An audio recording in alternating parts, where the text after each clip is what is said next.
आपने कभी गौर किया है कि जब भी हम नई घड़ी खरीदने जाते हैं, हमारा ध्यान सबसे पहले किस पर जाता है? ब्रांड, लुक और कभी-कभी फीचर्स पर। लेकिन एक दिलचस्प सच ये है कि बहुत सी ऐसी बातें होती हैं जो वॉच ब्रांड्स आमतौर पर खरीदारों को साफ-साफ नहीं बताते, और यही बातें आपके पैसे, आपकी उम्मीदों और आपके इस्तेमाल के अनुभव पर बड़ा असर डाल सकती हैं। सबसे पहली बात है ब्रांड वैल्यू बनाम रियल वैल्यू। कई बार हम सिर्फ नाम के लिए ज्यादा कीमत चुका देते हैं। एक मशहूर ब्रांड की घड़ी दिखने में शानदार हो सकती है, लेकिन अंदर का मैकेनिज्म या मटेरियल अक्सर उसी स्तर का नहीं होता जैसा हम सोचते हैं। बहुत से फैशन ब्रांड्स अपनी घड़ियां खुद बनाते भी नहीं हैं, वे थर्ड पार्टी मैन्युफैक्चरर से बनवाते हैं। यानी आप जो भारी कीमत देते हैं उसका बड़ा हिस्सा मार्केटिंग, पैकेजिंग और ब्रांड इमेज के लिए होता है, न कि हमेशा क्वालिटी के लिए। दूसरी महत्वपूर्ण चीज है मूवमेंट का सच। घड़ी का दिल उसका मूवमेंट होता है, लेकिन ज्यादातर खरीदार इस पर ध्यान नहीं देते। बहुत सी महंगी दिखने वाली घड़ियों में सस्ते क्वार्ट्स मूवमेंट लगाए जाते हैं, जबकि कीमत प्रीमियम रखी जाती है। कई ब्रांड्स ये बात बड़े अक्षरों में नहीं लिखते कि मूवमेंट इन हाउस है या आउटसोर्स्ड। इन हाउस मूवमेंट आमतौर पर ज्यादा प्रतिष्ठित माने जाते हैं, लेकिन हर महंगी घड़ी में ऐसा हो ये जरूरी नहीं। तीसरी बात है वाटर रेजिस्टेंस की गलतफहमी। अगर किसी घड़ी पर 30 मीटर या 50 मीटर वाटर रेजिस्टेंस लिखा है, तो इसका मतलब ये नहीं कि आप उसे पहनकर तैर सकते हैं या शावर ले सकते हैं।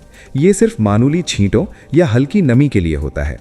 लेकिन विज्ञापनों और विजुअल्स में अक्सर ऐसी इमेज दिखाई जाती है जिससे लगता है कि घड़ी हर तरह के पानी में सुरक्षित है। असलियत में पानी से जुड़ी छोटी गलती भी आपकी घड़ी को नुकसान पहुंचा सकती है। चौथी चीज है स्क्रैच रेजिस्टेंस का भ्रम।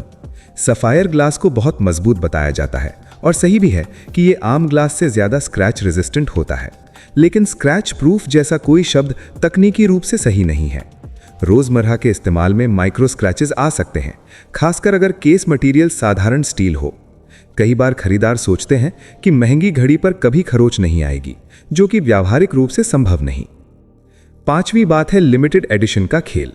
लिमिटेड सुनते ही हमें लगता है कि हम कोई बहुत दुर्लभ चीज खरीद रहे हैं, लेकिन कई बार लिमिटेड का मतलब होता है कुछ हजार यूनिट्स, जो वास्तव में बहुत बड़ी संख्या है। ब्रांड्स इस शब्द का इस्तेमाल एक्सक्लूसिविटी की भावना पैदा करने के लिए करते हैं, ताकि आप जल्दी निर्णय लें और ज्यादा कीमत चुकाएं। छठा पहलू है रीसेल वैल्यू की वास्तविकता। बहुत कम घड़ियां ऐसी होती हैं जिनकी कीमत समय के साथ बढ़ती है। ज्यादातर घड़ियां, चाहे वो कितनी भी महंगी क्यों ना हो, रीसेल में कम कीमत पर बिकती हैं। लेकिन खरीदते समय ये बात शायद ही कोई ब्रांड जोर देकर बताता है। खरीदार अक्सर मान लेते हैं कि महंगी घड़ी एक निवेश है, जबकि असल में ये ज्यादातर मामलों में एक खर्च ही होता है। सातवीं बात है मेंटेनेंस और सर्विस कॉस्ट। मैकेनिकल या ऑटोमेटिक घड़ियां नियमित सर्विस मांगती हैं, जो सस्ती नहीं होती। कई बार सर्विस सेंटर की फीस इतनी ज्यादा होती है कि वो खरीदार को चौंका देती है। लेकिन खरीद के समय हमारा ध्यान सिर्फ टैग प्राइस पर रहता है, भविष्य के खर्चों पर नहीं। ब्रांड्स इस हिस्से को आमतौर पर हाईलाइट नहीं करते। आठवीं चीज है मार्केटिंग बनाम वास्तविक उपयोग। विज्ञापनों में घड़ियां अक्सर एक लग्जरी लाइफस्टाइल, सफलता और स्टेटस का प्रतीक बनाकर दिखाई जाती हैं। ये भावनात्मक अपील होती है, लेकिन वास्तविकता में घड़ी का सबसे महत्वपूर्ण पहलू यह है कि वो आपकी जरूरतों और आदतों के अनुरूप हो। क्या वो आरामदायक है? क्या उसका डायल पढ़ने में आसान है? क्या उसका वजन रोज पहनने के लिए सही है? ये सवाल अक्सर ब्रांड इमेज के पीछे छिप जाते हैं। नवी बात है मटेरियल की बारीकियां। स्टेनलेस स्टील भी अलग अलग ग्रेड का होता है।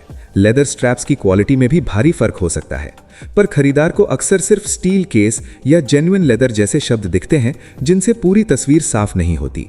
छोटी छोटी क्वालिटी डिटेल्स ही लंबे समय में अनुभव तय करती हैं। 10वीं और शायद सबसे अहम बात है आपकी प्राथमिकताएं। कोई ब्रांड आपको ये नहीं बताएगा कि आपको वास्तव में क्या चाहिए। ये फैसला आपको खुद करना होता है। क्या आप स्टाइल के लिए खरीद रहे हैं, रोजमर्रा के उपयोग के लिए, या किसी खास मौके के लिए? क्या आप लो मेंटेनेंस चाहते हैं या हॉरोलॉजी का शौक रखते हैं?